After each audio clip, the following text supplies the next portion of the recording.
the figure, right, for the critical value until figure 8.10 until 8.12, yeah, please. And then there's instruction procedure table. This book is very good, so please read all these things, yeah? You must understand this one. Then after that, if you already understand how to use the table and understand the example, we can continue to the z-test of mean. What is the z-test? Z-test is to test the mean of the large sample, because we talk about z, you are talking about the sample greater than or equal to 30. If you talk about the t-test, so it's mean test mean with the small sample, or mean the n value or sample size is less than 30. Yeah, so you're using the t-test. Yeah. Okay, so to make clear all this thing, and then the formula you can take a look for the z-test is 405. See that one, z is equal to x bar minus mu over sigma over square root n, and then they have a given step and so on. And then just take a look at example 8.3, example 8.4, right, for example 8.5, sorry, and example 8.6, all this thing, example 8.7. just try to understand all this thing, and then try to understand the decision rule using the p-value. Just take a look page 412 and 413 in the bracket, the brown bracket there, right? So I just make some summary here.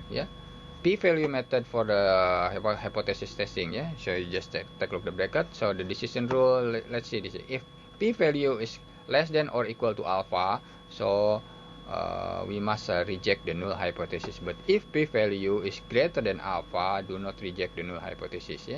So alpha is depend on problem in book. So usually using alpha 0.05, 0.01, and 0.10. Okay. So to sharpen your knowledge, you can take a look exercises 8.3, page 414. Just focus to number 4, right? So full-time PhD student receive an average salary of 12,837.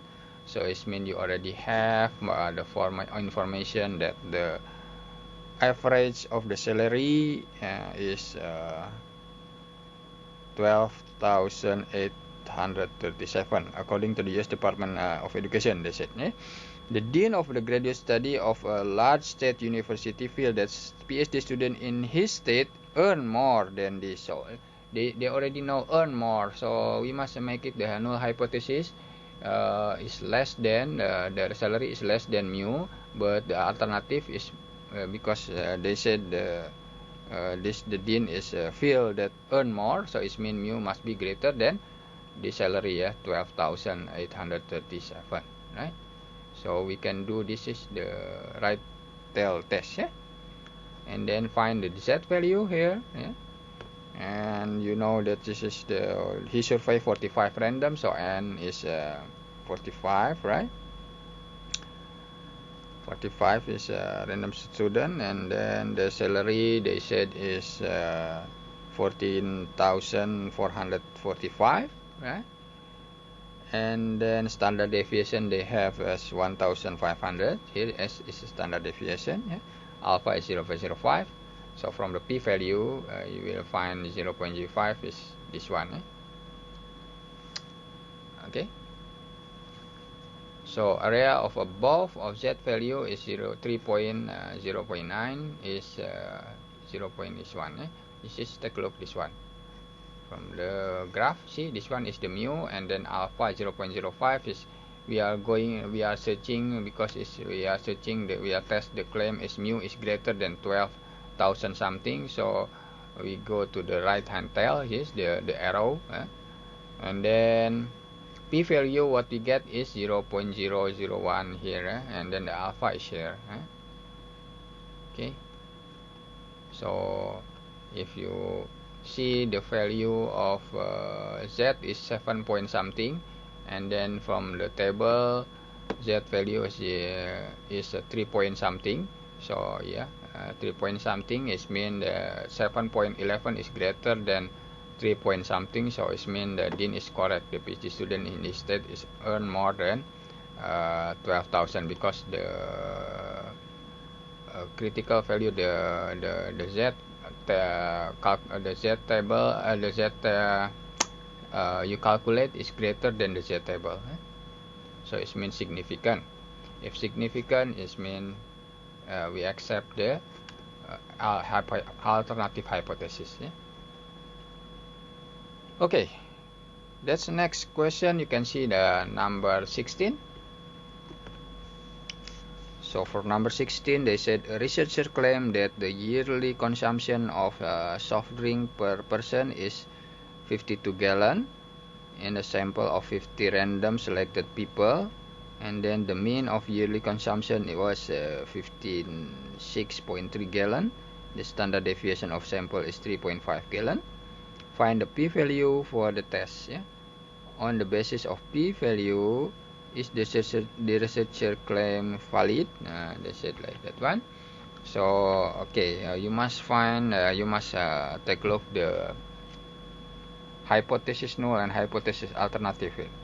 They said that researcher claimed that the yearly consumption of soft drink per person is 52 gallons. So okay, and then you have sample 50, yeah, and then they said this